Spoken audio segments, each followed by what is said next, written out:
Welcome back to Dronacharya IAS YouTube channel. I'm Dr. Daman Benipal and you're watching Daily Current Analysis. Well, आज इस video lecture में हम 28 अक्टूबर के important current affairs discuss करने वाले हैं. So let's begin with this video. शुरुआत करेंगे हमारे पहले आर्टिकल के साथ जो कि साइंस एंड टेक पर्सपेक्टिव से इम्पॉर्टेंट है. It is about the list of health threatening fungi. Now WHO ने पहली बार एक ऐसी लिस्ट तैयार की है जिसमें ऐसे फंगस जो कि हमारी हेल्थ को लेकर नेगेटिव इम्पैक्ट पहुंचाते हैं, which have a negative impact on our health, specially those fungus who are health threatening. पहली बार ऐसी फंगस की लिस्ट तैयार की गई है. So it is important as such. ठीक है, किसने तैयार की है? WHO ने पहली बार हेल्थ थ्रेटनिंग फंगस की लिस्ट तैयार हुई है. ठीक है, अब देखो यहाँ से क्या क्या चीज़ें इंपॉर्टेंट हो जाएंगी. सबसे पहले जो WHO ने रिसेंटली जो रिपोर्ट पब्लिश की है जिसमें प्रायोरिटी पैथोजेंस की बात की गई है. एक तो ये टर्म भी याद रखेंगे. दो टर्म्स न्यूज़पेपर में हाईलाइट हो रही हैं. One is the health threatening fungus. ठीक है, यहाँ से क्लियरली समझ में आ रहा है. And the other term is list of fungal priority pathogens. Now यहाँ पे एक एक वर्ड को ब्रेक करते हैं. What is a pathogen? Pathogen कोई भी ऐसा सब्सटेंस जो बायोलॉजी की बात करें तो ऐसा माइक्रो ऑर्गेनिज्म जो कि डिजीज कॉज कर सकता है उसे पैथोजन कहते हैं. So pathogen is any microorganism which can cause disease. ये एक बैक्टीरिया हो सकता है, फंगस हो सकता है, राइट, कोई वायरस हो सकता है जो कि डिजीज कॉज कर सकता है, उसे हम कहते हैं पैथोजन. ठीक है जी.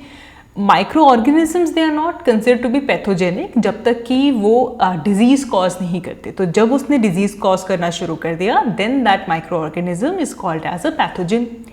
अब ऐसे फंगस जो कि डिजीजेस कॉज कर रही हैं वो इम्पॉर्टेंट हो जाती हैं, उनके बारे में जानना इम्पॉर्टेंट हो जाता है. इसीलिए पहली बार प्रायोरिटी पैथोजन को प्रायोरिटी दी गई है, इंपॉर्टेंस दी गई है कि भाई ये जो फंगस है ये डिजीजेस कॉज कर सकती हैं, ये हेल्थ थ्रेटनिंग है. ठीक है जी. तो पहली बार ऐसी लिस्ट तैयार की गई है. Basically it is a catalogue of 19 fungus which represent the greatest threat to the public health. 19 fungus का कैटलॉग है. कैटलॉग क्या होता है? ऐसी कोई भी लिस्ट जिसमें सिस्टमैटिकली नेम्स वगैरह लिस्टेड होते हैं उसे हम कहते हैं कैटलॉग. तो एक चीज़ याद रखेंगे, this is the first ever list of fungal priority pathogens. In this catalog we have 19 fungus which are health threatening and they possess the greatest threat to the public health. ये बात clear हो गई यहाँ पे. ठीक है, अब इसी रिपोर्ट को थोड़ा और डिटेल में समझते हैं. Let's talk about some highlights of this report. ना यहाँ पे ऐसे फंगस को आइडेंटिफाई किया गया है, उनकी लिस्ट बनाई गई है which are threat to public health. And such fungal pathogens are becoming very common. बहुत ही कॉमनली इनकी इन्फेक्शंस हो रही हैं. And also there are some fungus who are getting resistant to treatment as well. With only 4 classes of antifungal medicines जो कि currently available, जो currently use की जाती हैं, कुछ फंगस तो ऐसी हैं जो कि उनसे रेजिस्टेंट भी होती जा रही हैं. कुछ ऐसी हैं जो कि अभी क्लिनिकल पाइपलाइन वाली स्टेज में ही हैं. So most of the fungal pathogens they lack rapid and sensitive diagnostics. Even those that exist are not widely available और अफोर्डेबल ग्लोबली. तो एक प्रॉब्लम ये आती है कि जो फंगल पैथोजेंस हैं उनकी डायग्नोस्टिक्स उतनी रैपिडली और उतनी सेंसिटिवली नहीं हो पाती. यहाँ पे अवेलेबिलिटी और अफोर्डेबिलिटी का इशू आ जाता है.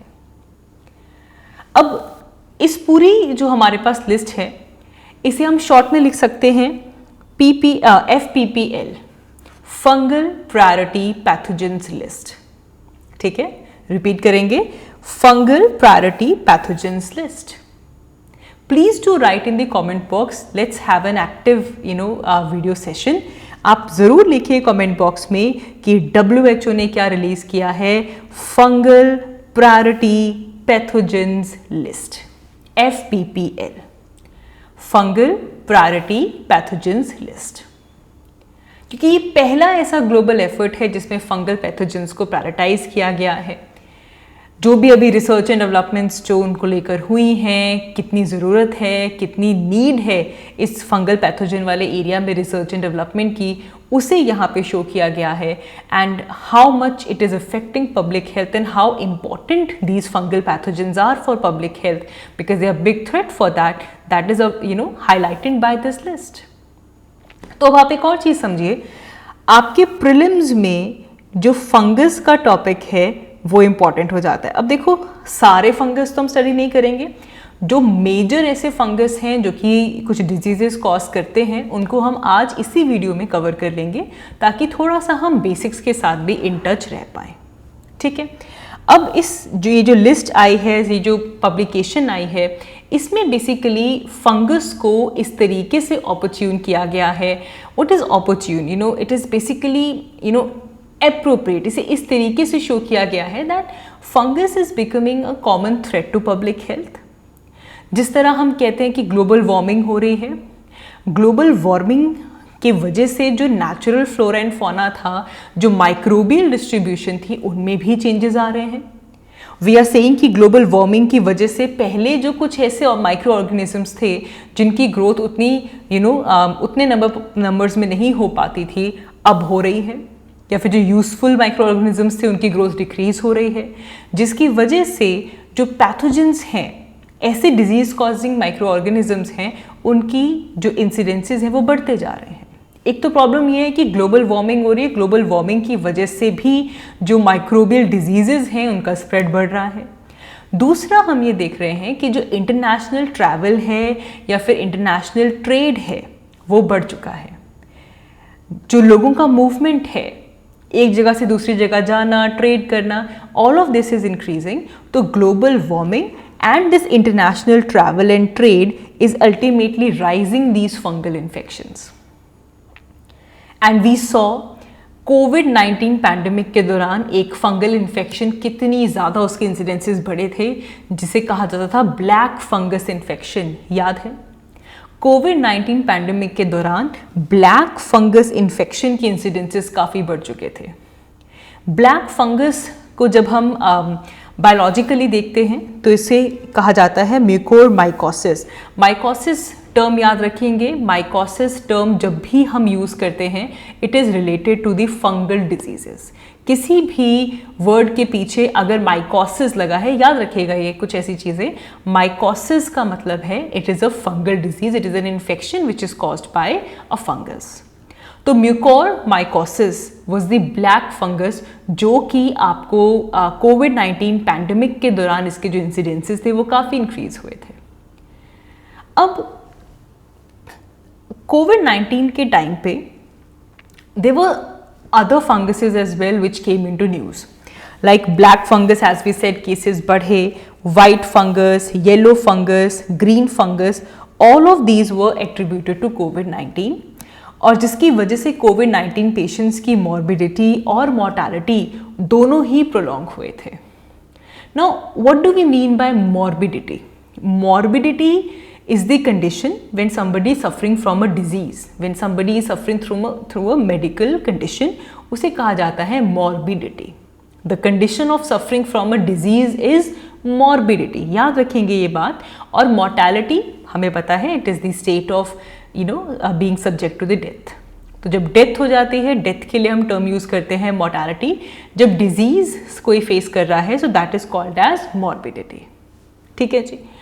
तो अब यहाँ पे जो पॉलिसी मेकर्स थे, जो गवर्नमेंट्स थे, जो पब्लिक हेल्थ प्रोफेशनल्स थे, उन सभी ने एक 3 लेयर्ड अप्रोच स्ट्रैटेजीज जो थी वो यहाँ पे आती हैं कि किस तरीके से इन फंगल इन्फेक्शन से डील करना है।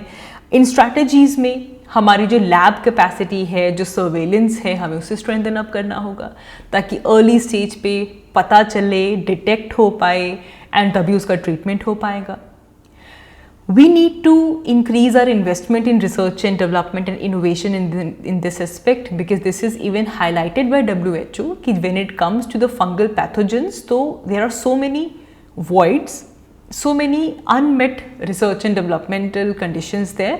तो हमें इन्वेस्टमेंट को बढ़ाना होगा when it comes to R&D in the fungal infection cases, and also public health interventions को इंक्रीज करना होगा so that we can prevent and we can control these kind of infections. ठीक है, अब क्योंकि जो लिस्ट आई है और कुछ ऐसी फंगल इन्फेक्शंस जो कि पास्ट में because of covid pandemic news में रही हैं, हम एक एक करके उन्हें डिस्कस कर लेते हैं, ताकि अगर यहाँ से कभी कोई क्वेश्चन बनता है या कोई डेरिवेटिव क्वेश्चन निकलता है, आपके पास एक अच्छी नॉलेज हो जिससे कि आप इस क्वेश्चन को सॉल्व कर पाए। तो सबसे पहले देखते हैं टाइप्स ऑफ फंगल इन्फेक्शन, और पहले जो हम इन्फेक्शन को डिस्कस करेंगे दैट इज ग्रीन फंगस। ठीक है, ग्रीन फंगस। अब देखो कोविड-19 के दौरान क्या होता है, जो ग्रीन फंगस का केस था ना वो पहली बार इंडिया में रिपोर्ट होता है। The first green fungus case was reported in India. तो ग्रीन फंगस इंडिया में भी आई थी। अब ग्रीन फंगस का जो साइंटिफिक नेम है that is aspergillosis. Green fungus is called as aspergillosis. ठीक है, now aspergillosis is again a condition जिसके अंदर जो फंगस है वो टिश्यूज़ को अफेक्ट करती है, एंड मेनली जैसे कि हमारे जो लंग टिश्यूज़ हैं they are affected by the aspergillosis. This was the latest addition कि कोविड-19 की वजह से जो फंगल इन्फेक्शंस ट्रिगर हुई थी और इंडिया में इंदौर से इसका केस रिपोर्ट होता है। सिम्टम्स आते हैं, हाई फीवर होता है, chest pain, cough, nose bleeding, shortness of breath, weightlessness, weakness, fatigue, ये सब इसके सिम्टम्स हैं।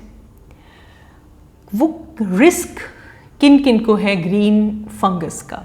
देखो सबसे पहले तो वो लोग जिनकी एलर्जी की हिस्ट्री होती है they are more prone to this. Those who have very frail immunity, जिनकी इम्यूनिटी स्ट्रॉन्ग नहीं है, उन्हें ग्रीन फंगस इन्फेक्शन हो सकती है, and those who are suffering from lung disease they can get green fungus. ठीक है, फिर येलो फंगस। ना yellow fungus was another COVID triggered fungal infection. ये भी इंडिया में गाजियाबाद में इसकी रिपोर्ट आती है कि वहाँ पे येलो फंगस का केस सामने आता है। इसके सिम्टम्स में cough, fever, diarrhoea, even lungs के ऊपर डार्क स्पॉट्स दिखते हैं बायोप्सी में, and there was reduce oxygen level as well. The symptoms are also, जब हम वाइट फंगस पढ़ेंगे इसके बाद वाइट फंगस के सिम्टम्स ऑलमोस्ट कोविड-19 इन्फेक्शन के जैसे सिमिलर हैं। वाइट फंगस उनको होती है the people who have comorbidities. Comorbidities मतलब कि कोई और ऐसा डिसऑर्डर है, प्राइमरी डिसऑर्डर के साथ साथ there are other disorders as well. मतलब कोविड-19 इन्फेक्शन के अलावा अगर उनको डायबिटीज़ भी है तो वो कोमॉर्बिडिटी है, पहले से ही कोई बीमारी है, अब एक बीमारी और लग गई। Those people who are on steroids, they are also prone towards white fungus. And COVID patients, those who could not get, जो ऑक्सीजन सपोर्ट पे हैं, उनको भी वाइट फंगस हो सकती है। ठीक है, ये वाइट फंगस के इंसिडेंसेस हैं। वाइट फंगस और एस्परगिलियोसिस, इसका वाइट वर्जन है ये भी इंडिया में बिहार से इसके पेशेंट्स आते हैं, और सिम्टम्स वही कोविड-19 जैसे हैं, cough, fever, diarrhoea, dark spots on the lung, oxygen level जो है वो रिड्यूस हो जाता है। एंड जस्ट लाइक दैट, हमने जैसे पहले कहा कि कोमॉर्बिडिटीज़ के टाइम पे स्टेरॉइड अगर कोई ले रहा है, ऑक्सीजन सपोर्ट पे अगर कोई है, तो उन्हें वाइट फंगस इन्फेक्शन हो सकती है। लास्टली जिसने सबसे ज़्यादा जो डेंजरस यहाँ पे थी that was black fungus. Black fungus के केसेस बहुत इंक्रीज हुए कोविड-19 के दौरान, स्पेशली इन दिल्ली। म्यूकोमाइकोसिस के केसेस काफ़ी बढ़ चुके थे। म्यूकोमाइकोसिस इज़ वेरी डेंजरस क्योंकि जब हम इसके सिम्टम्स देखते हैं तो इससे ब्रेन में अगर चले जाए तो ब्रेन म्यूकोमाइकोसिस हो सकता है, जिसमें वन साइड फेशियल स्वेलिंग आ जाती है, हेडेक हो सकता है, नेज़ल या साइनस कंजेशन हो जाता है, जो नेज़ल ब्रिज है या फिर जो आपके माउथ की जो अपर साइड है यहाँ पे ब्लैक लेजन्स बन जाती हैं, डार्क ब्लैक लेजन्स बन जाती हैं, फीवर आ सकता है। तो ये कुछ सिम्टम्स होते हैं। अगर पल्मोनरी चले जाए, मतलब लंग्स को इफेक्ट कर रहा है, तो फीवर, कफ, चेस्ट पेन, जो आपकी ब्रेथ है there will be shortness of breath there. अगर गैस्ट्रो इंटेस्टाइनल आपके डाइजेस्टिव सिस्टम में अगर पहुंच जाए तो एब्डोमिनल पेन होता है, nausea, vomiting, and even gastrointestinal bleeding भी इसकी वजह से हो जाती है। People who are at risk of getting infected with black fungus are those who have diabetes, cancer, organ transplant, stem cell transplant, neutropenia, basically all those kind of situations where the immunity is already low or there is an existing comorbidity, कोई और disease पहले से exist कर रही है, ऐसे case में जो ब्लैक फंगस हैं उनके केसेस बढ़ जाते हैं। ये टॉपिक इम्पॉर्टेंट है। लास्ट ईयर 2022 के प्रीलिम्स में प्रोबायोटिक्स के ऊपर क्वेश्चन आया था, ठीक है, बायोलॉजी बेस्ड क्वेश्चन था, प्रोबायोटिक्स के ऊपर क्वेश्चन आ चुका है। उससे पहले भी 2021 में भी कि आर्टिफिशियल सिंथेटिक मीडिया में किसे कल्चर कर सकते हैं, बैक्टीरिया, फंगस, वायरस, ये भी क्वेश्चन आ चुका है। कहने का मतलब ये है आपके प्रीलिम्स में बायोलॉजी बेस्ड क्वेश्चंस आते हैं जिनमें से कुछ करंट बेस्ड होते हैं, और अब करंट में क्योंकि आपकी फंगस की लिस्ट बन गई है तो इसीलिए फंगस का जो टॉपिक है वो इम्पॉर्टेंट है। अपार्ट फ्रॉम दैट जो फंगल डिजीजेज न्यूज़ में थी वो हमने यहाँ पे कवर कर ली। Done, good to go. चल, after this will discuss another report. These reports come from UNICEF. What is UNICEF? United Nations International Children's Emergency Fund. They have recently released a report. The title of this report is The Coldest Year of the Rest of Their Lives. The Coldest Year of the Rest of Their Lives. This report is basically on climate change. It is showing that the aim of this report that we need to protect the children from the escalating impact of the heat waves. जिस तरह heat waves की incidences बढ़ रहे हैं, how we need to protect our children and why we need to protect our children from this escalating impact of heat waves. तो इसलिए इस report का देखो टाइटल कितना यूनिक है, the coldest year of their life, मतलब इसके बाद हीट वेव तो बढ़ती ही जाएगी जिस तरह क्लाइमेट चेंज हो रहा है। चलें, विदाउट एनी फर्दर अडू इस रिपोर्ट की फाइंडिंग्स को देखते हैं। This report said that around 559 million children they were exposed to high heat wave frequency and 624 million children they were exposed to one of the three other high heat measures. Either it was high heat wave duration, high heat wave severity or extremely high temperature. Ultimately numbers हमने याद नहीं करने यहाँ पे, because 2-3 numbers हैं, I don't think आप practically इन्हें याद रख सकते हैं. Remember the crux of it. This report is saying that children are exposed to high heat wave frequency, चाहे वो high heat wave duration के फॉर्म में हो कि duration ज़्यादा थी या severity ज़्यादा थी या फिर temperature ही बहुत high था, ठीक है। And this report says, अब ये इस report की finding है तो इसके ऊपर ध्यान देंगे। This report says that by 2050 virtually every child on earth, which is basically over 2 billion children, they are forecasted to face more frequent heat waves. Regardless कि आप low greenhouse gas emission scenario achieve कर लें, 2050 तक 1.7 degree जो हमारा target है warming हो रही है अगर, या फिर very high green house gas emission scenario देखें और 2.4 डिग्रीज टेम्परेचर जो है वो बढ़ जाए बाय 2050, चाहे इनमें से कोई भी सिचुएशन हो, चाहे आप low greenhouse gas emission कर रहे हैं 1.7 डिग्री सेल्सियस का टेम्परेचर बढ़ रहा है, या फिर very high green house gas emission हो रही है और 2.4 डिग्री का टेम्परेचर बढ़ रहा है, regardless of this 2 billion children they are forecasted to face more frequent heat waves. And this heat wave will make it difficult for the young people to regulate their body temperature.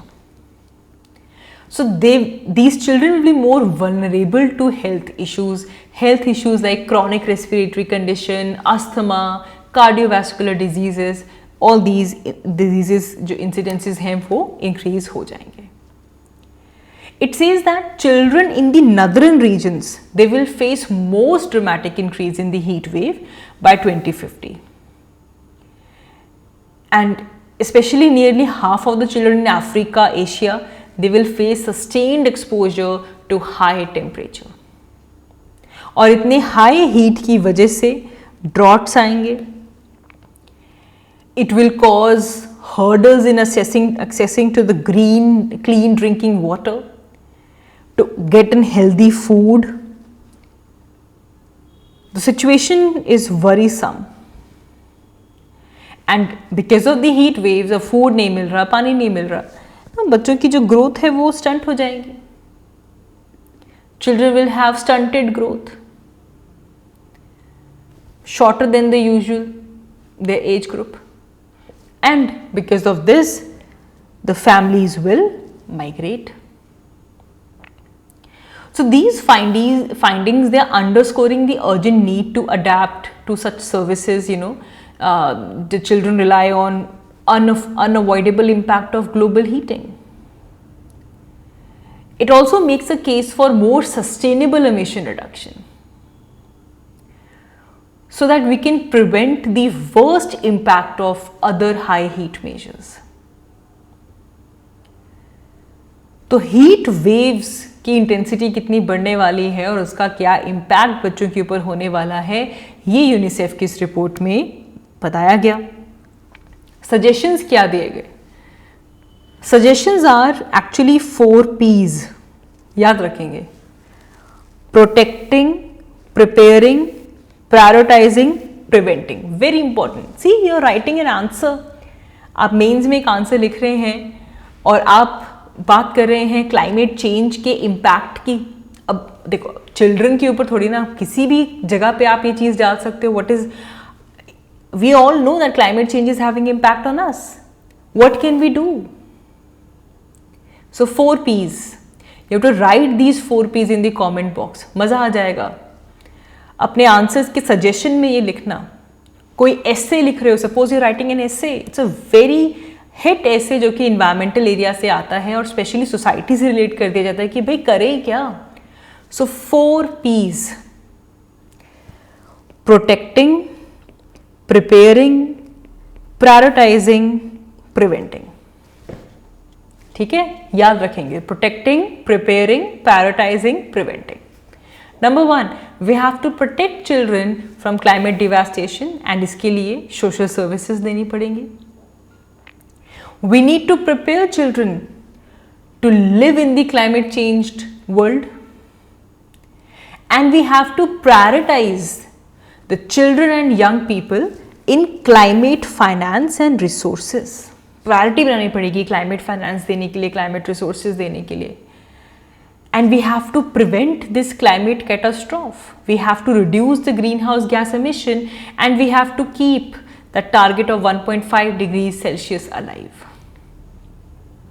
ठीक है, protecting, preparing, prioritising, preventing. Okay.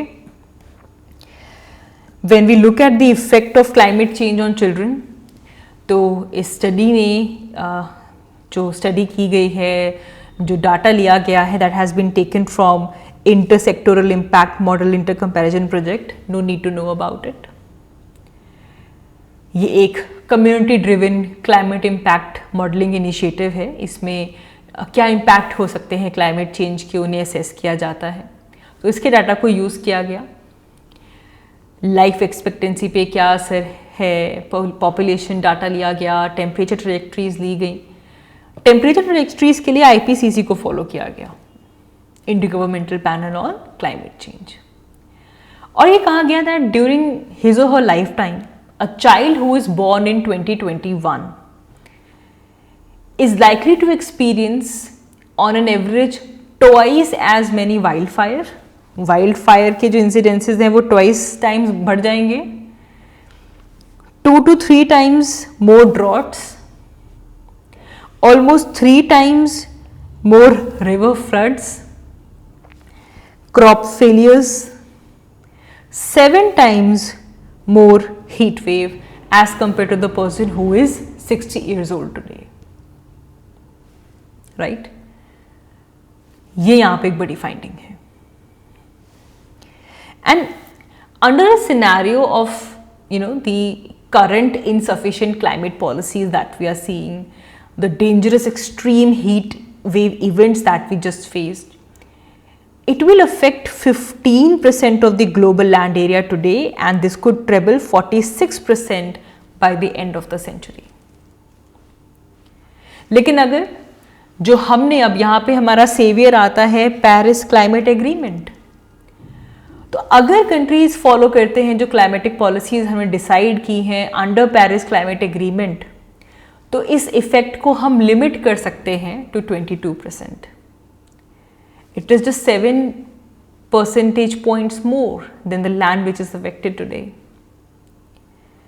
And this 1.5 degree target, this will reduce young people's exposure to such an extreme event by 24% globally.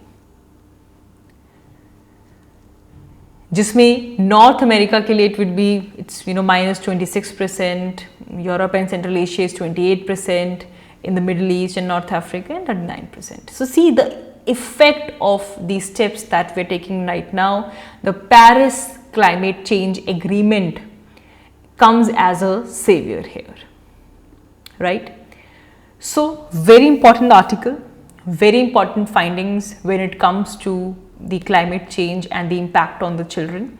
I really hope this discussion will help you to solve or to write the answers related to climate change, and having an idea that how the present severity of events that we are facing is going to be multifolded in future, in which the intensity of heat waves is increasing the most, right?